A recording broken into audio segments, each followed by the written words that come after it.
of Connecticut.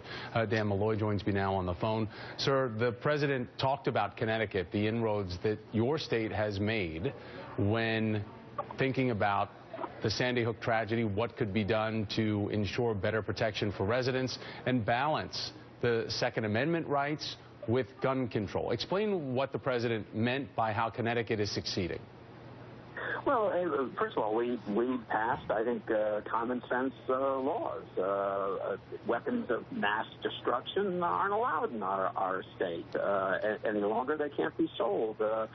We put a limit on the capacity of one of these weapons, how many shots could be in a magazine. We outlawed within our own confines any type of sale without a background check, whether it's an internet purchase. If you go online in Connecticut to purchase a gun and you do so without a background check, you are committing a violation. And the seller is committing a violation for which you both can be prosecuted.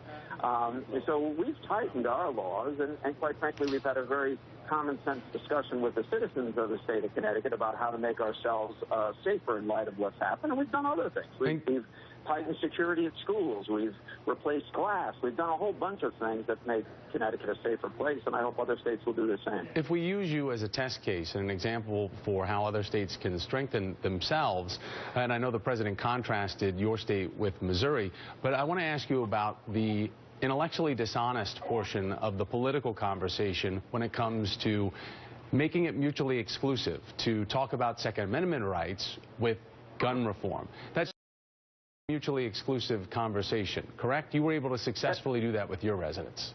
Of course. I mean, listen, we have freedom of religion, but we don't believe in human sacrifice.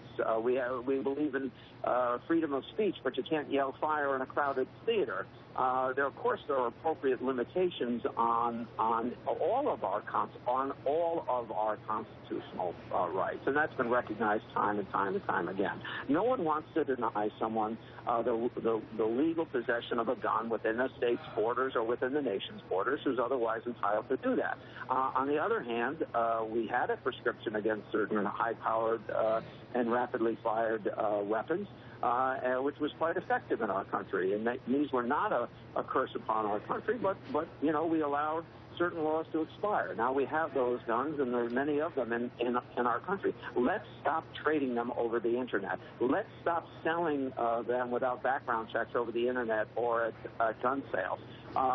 When these laws were drafted, there were no sales over the internet, and so I think the president's taken a common sense step of saying, listen, if it wasn't envisioned, then we can extend the obligation to have a license to sell that weapon. And if you have to have a license to sell that weapon, then you have to sell it subject to a background check.